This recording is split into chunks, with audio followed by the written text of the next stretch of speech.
queridas amigas, bienvenidos como siempre en Buena Hora.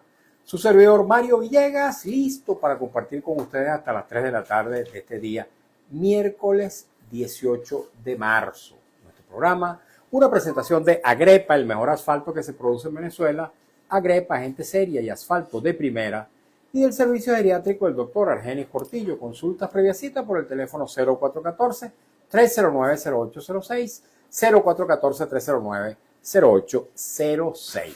Rapidito, tengo todavía mi gorrita y mi chaquetica porque todavía no he terminado de salir de este cuadro gripal que me atacó, pero del cual ya estoy saliendo. Así que me dispensa que no me quite la gorrita porque aquí hace mucho frío y se me mete el frío del aire acondicionado por la mollerita. Dos cosas quiero comentar rapidísimamente antes de iniciar una interesante entrevista que tenemos en esta primera parte del programa. Venezuela, campeón mundial de béisbol. Toma, papá. Somos los mejores en el planeta Tierra, por lo menos durante este periodo, jugando pelota, jugando béisbol, del buen béisbol.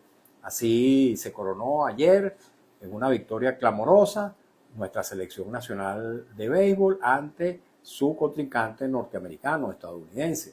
Así que bueno, hay una alegría inmensa de los venezolanos que nos sentimos muy orgullosos de esta gigantesca victoria que bien merecía que nos la tenemos, sobre todo en estos tiempos en que, caramba, tantas noticias desagradables, tantas cosas que lesionan el ánimo. Bueno, esto nos sube el ánimo, nos vivifica, nos representa una bocanada gigantesca de aire puro para nuestro espíritu.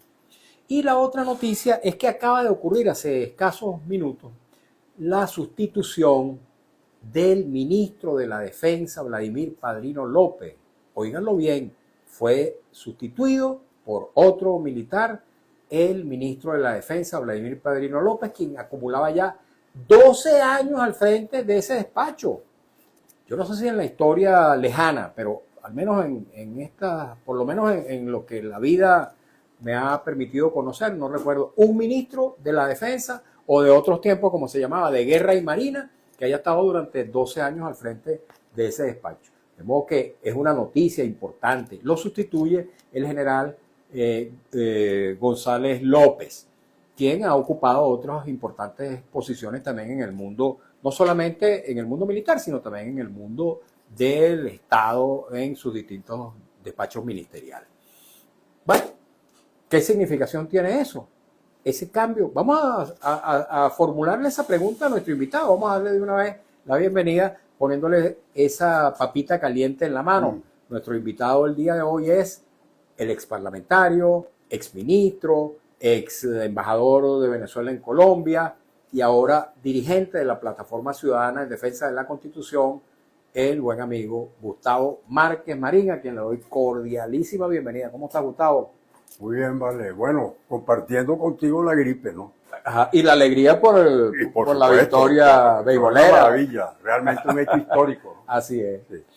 Bueno, mira, yo creo que estos cambios todos hay que verlos en el contexto de la situación que estamos viviendo, ¿no? De un gobierno prácticamente tutelado desde Washington,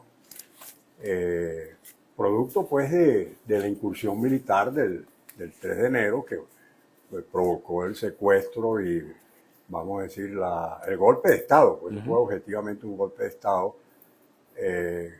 que contra el gobierno de Nicolás Maduro en aquel momento.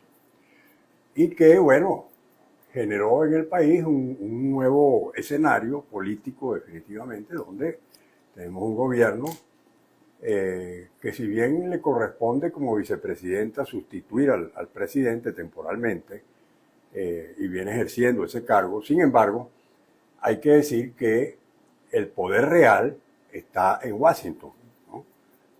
Y cuando digo esto no son eufemismos, y eso se puede constatar día a día en todo lo que viene ocurriendo, comenzando por la ocupación del territorio nacional por fuerzas extranjeras, que si bien no se hacen absolutamente visibles, sin embargo, viene dándose de manera progresiva. A tu juicio, este cambio del ministro de la Defensa, Vladimir Padrino López, ha sido dictado desde Washington entonces? Bueno, yo no diría que exactamente la persona que se sustituyó o que está allí es consecuencia de una decisión de Washington, pero lo que sí es una decisión de Washington es avanzar hacia un proceso de reestructuración de las Fuerzas Armadas. De hecho, pues no sé si ustedes vieron la semana pasada, hubo una declaración muy clara de Trump dándole instrucciones al ministro de Guerra de que avanzara justamente en esa dirección, en la dirección de ir provocando pues tomando de hecho el mando, ¿no?, en la Fuerza Armada Nacional. Te preguntaba eso, Gustavo, de si es una decisión dictada desde Washington, porque hay que recordar, Vladimir Padrino López tenía sobre su cabeza una recompensa del gobierno norteamericano, de la justicia norteamericana, por, bueno, imputaciones que le hacen desde el norte. Sí, sí, claro, pero como te digo, sí, pero yo no creo que tenga que ver con eso, porque todas esas imputaciones son de carácter político, ahí no hay en el fondo nada, ¿no? Sino todo un mamotreto que se armó para justificar pues lo que vino después, como digo, ¿no? Sin embargo, ¿tú sí crees que el gobierno norteamericano tiene la mano metida en la Fuerza Armada venezolana? Sí, está avanzando, yo diría que está avanzando en lo que se llama la ocupación del territorio. Para garantizar la seguridad, porque eso lo hacen ellos en todos los países donde intervienen. Tiene 3 fases: estabilización, la reconstrucción y luego viene la transición para el cambio de gobierno, ¿no? Así lo hicieron en Irak, lo hicieron en Libia. En el caso de Venezuela, esta estabilización no es otra cosa que garantizar que la población no se resista al cambio y a la presencia de Estados Unidos en el país. En el caso nuestro es vamos a decir, una presencia que es progresiva, y en el caso concretamente de la etapa de estabilización, básicamente lo que se persigue es garantizar la seguridad interna controlada por ellos, ¿no?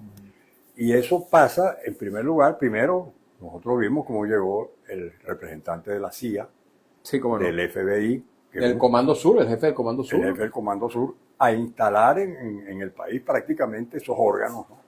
Por otro lado, vemos cómo nuestro mar territorial sigue totalmente bloqueado, y son ellos los que determinan quién pasa o quién no pasa por el mar Caribe o hacia el Atlántico desde Venezuela. De hecho, todavía intervienen buques petroleros, han intervenido buques petroleros que para dar cuenta, y todavía siguen interviniendo embarcaciones, ¿no? Han matado gente, todavía siguen matando gente. De manera que eso está allí. Por otro lado, y eso les da a ellos la posibilidad de garantizar el petróleo, porque de esa manera físicamente están garantizando hacia dónde va la exportación petrolera. Es como una especie de aduana, vamos a llamarlo así. Ahora, cuando tú dices, Gustavo, que el gobierno norteamericano está avanzando en la ocupación de territorio, ¿te refieres a que físicamente, militarmente, Venezuela va a ser ocupada por Estados Unidos? Ocupada desde el punto de vista de que ellos garantizan el control de la seguridad del país, de la seguridad en términos de ellos. O sea, porque nosotros ya formamos parte de la seguridad nacional de los Estados Unidos. De hecho, las políticas del Pentágono son las que se van a instrumentar en Venezuela y se están instrumentando. Y para eso, pues hay que ir dando pasos. Y te decía, pues hay unos signos concretos: la CIA, el FBI, pero también, por ejemplo, la licencia que se va a dar a las empresas transnacionales petroleras y mineras para que puedan contratar contingentes de seguridad privada, mercenarios, como lo hicieron en Irak, en Libia y también en Colombia, por cierto, ¿no? Eso constituye una ocupación parcial del territorio por entes que no son de la seguridad del Estado, que actúan autónomamente en estos territorios que son muy amplios. Estamos hablando del arco minero del Orinoco, sí. Estamos hablando de los yacimientos petroleros, etcétera, etcétera. Ese es otro paso que se ha dado en esa dirección. Por otro lado, nosotros observamos cómo viene, digamos, de alguna manera trazándose el lineamiento desde Washington en esta materia.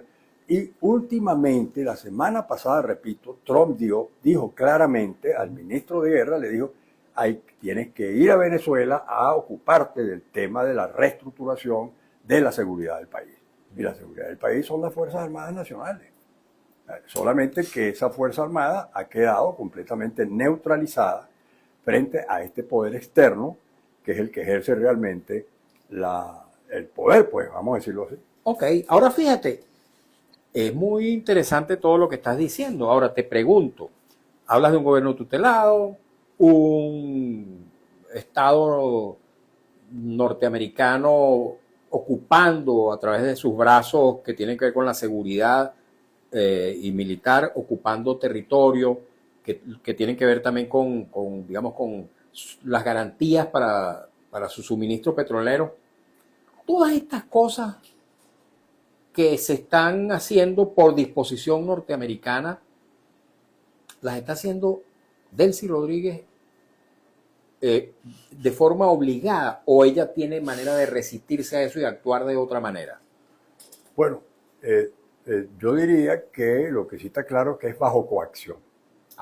Hay una coacción, definitivamente, y bueno, yo creo que fue público y notorio cuando el propio Trump dijo que si Delcy Rodríguez no seguía sus instrucciones al pie de la letra, le iba a ir peor que a Maduro. Es decir, yo creo que amenaza más grande que esa no puede haber, ¿no?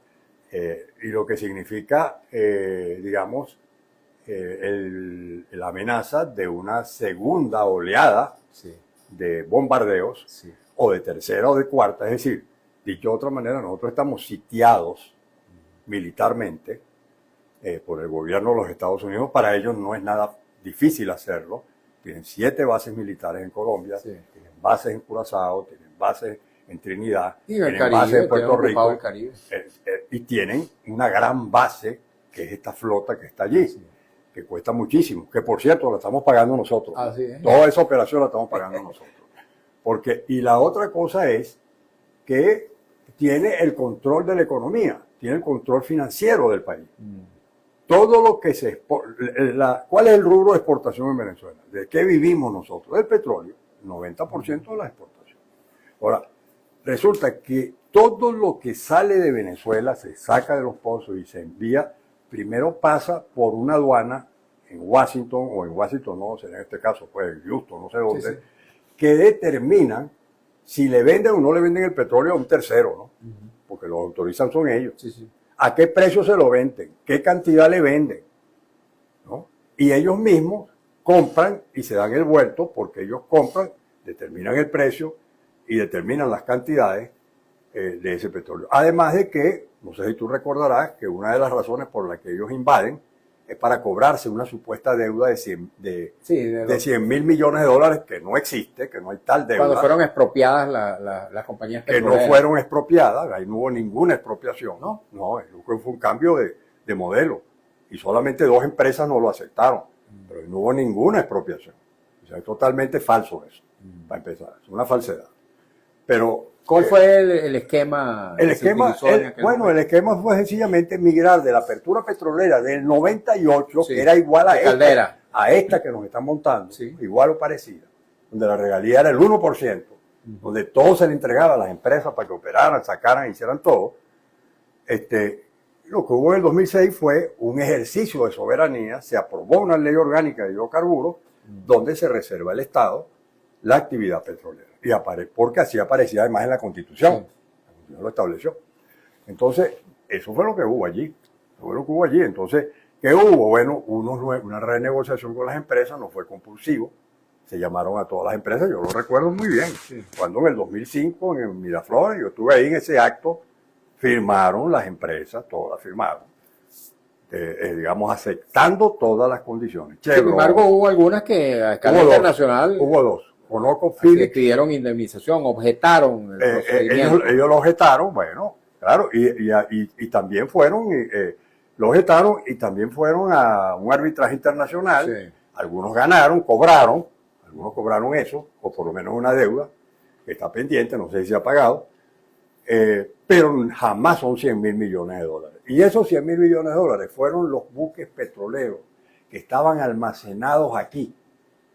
¿Recuerdas, no? Sí, sí. Claro. Recuerda que como no podían salir los buques, se almacenaron. Sí. Entonces, ese petróleo, que Ellos fueron están vendiendo. 80 millones de barriles, no es el que están vendiendo, fue el que vendieron, ese fue el primer lote que vendieron, y con eso justamente es que se cobran la operación militar que hicieron, y bueno, y lo demás no se sabe quién lo cobró, pues, porque ahí no hay ningún tipo de transparencia. O sea, te pregunto, ese juego floral entre ambos mandatarios, Trump que le dice a Delcy que es una mujer fantástica, maravillosa, y Delcy que dice que son socios, son buenos amigos y tal, le tienden alfombra roja al jefe de la CIA, al jefe del Comando Sur, etcétera. Esos son juegos florales hipócritas entre ambos. Bueno, yo creo que sí, definitivamente. Definitivamente lo son. Porque se trata de eso, justamente, de que hay una especie de danza, ¿no? Ajá. En la cual hay una coacción por un lado y la aceptación del otro de hacer lo que el otro le manda, tratando de ganar tiempo o algo por el estilo. Ok, ahora te pregunto, ¿qué debe hacer Venezuela? ¿Qué debe hacer? Ajá. ¿Qué debería hacer? Tú, si estuvieras al frente de Miraflores, te tocara esa condición que hoy tiene Delcy Rodríguez, ¿qué harías?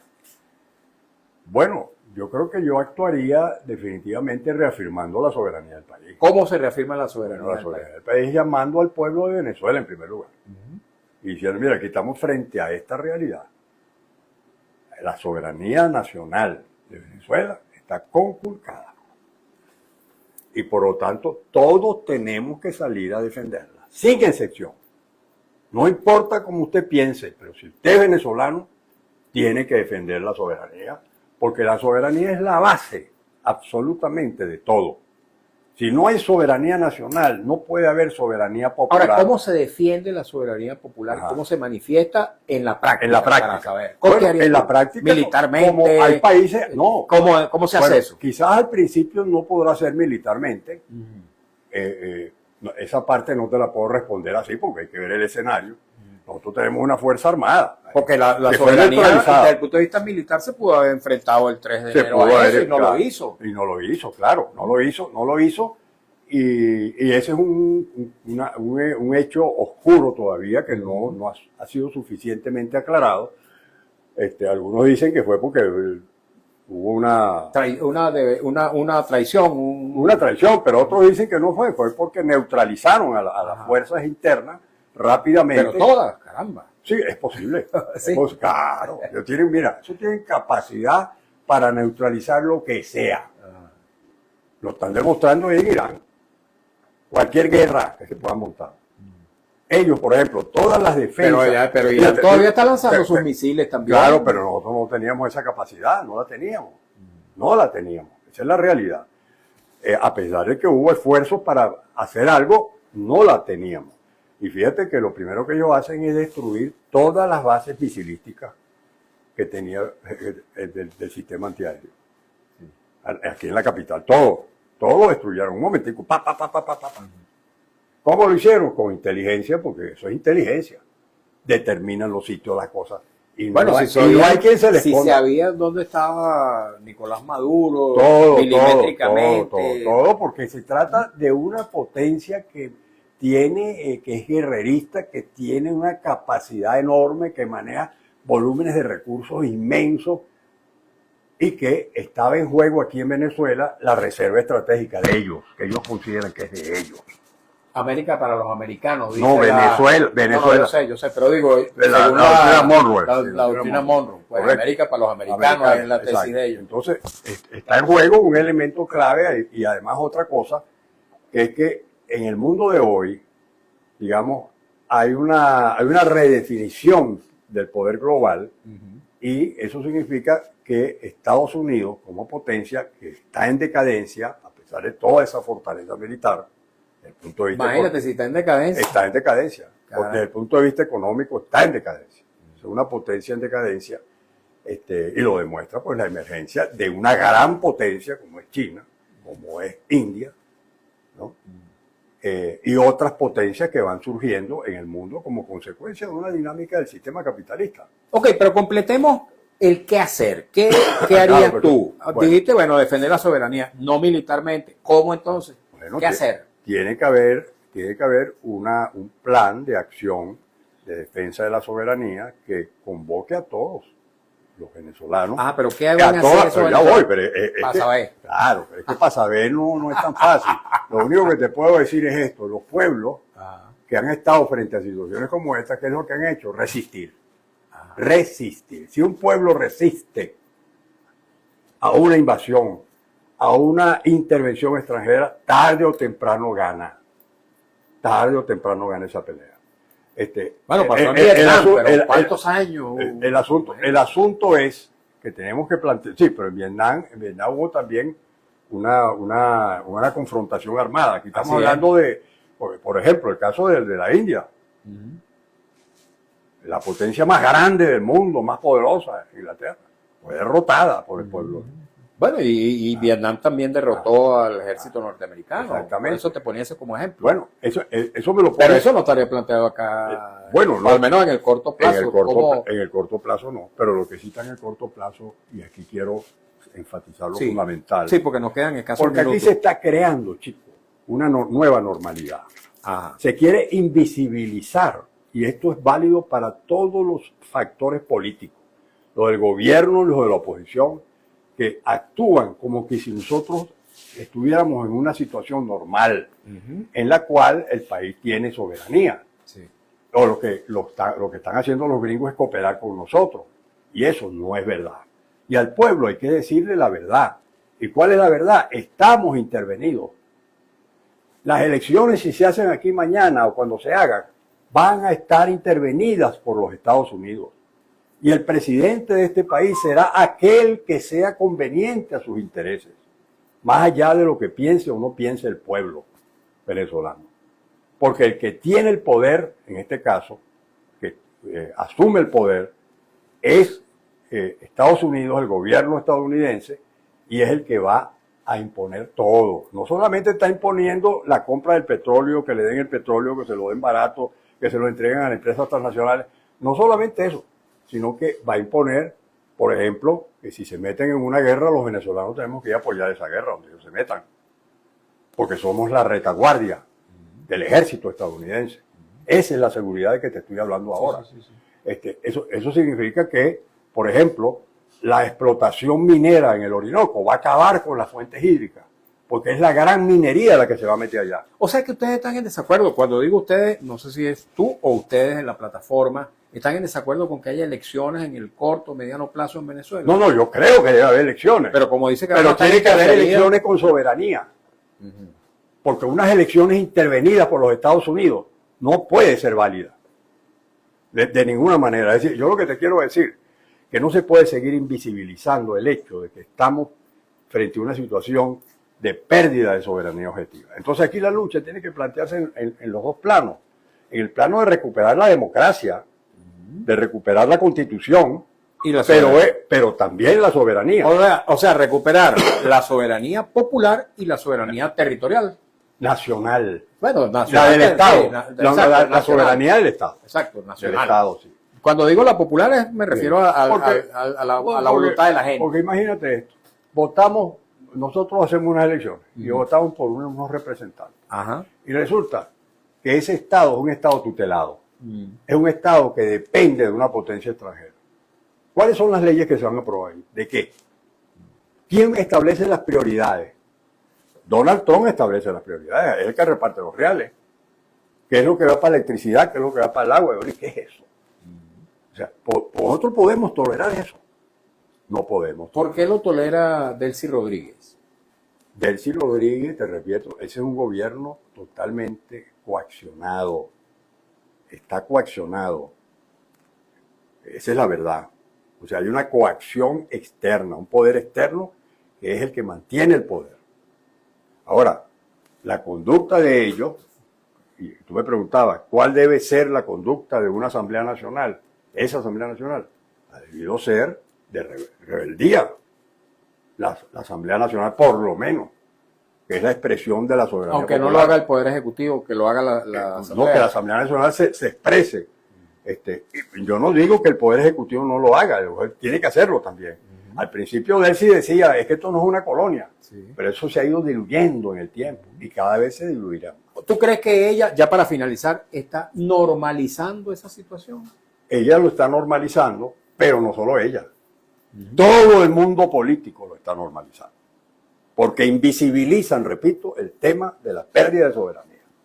Y yo creo que el gran enemigo nuestro frente a este tema es que la gente, que el pueblo venezolano acepte el tutelaje y terminemos siendo definitivamente el Estado 51, como decía Trump ayer, de la Unión. Gustavo, muchas gracias.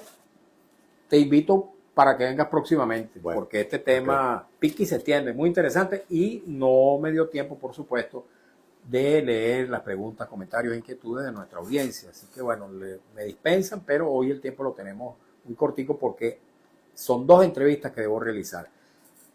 Voy a despedir esta primera parte del programa. Le agradezco mucho a Gustavo Márquez, y en la segunda media hora, después que escuchemos un avance del noticiero, vamos a tener un concejal del municipio de Chacao, pero en su condición de palmero de Chacao, porque se acerca la Semana Santa y esta tradición antiquísima que tiene el municipio de Chacao de buscar las palmeras, la hoja de palma que se reparte en las iglesias en la Semana Santa. Gilmer Escalona lo tendremos aquí en breve. No se nos vayan, que ya venimos. Bueno,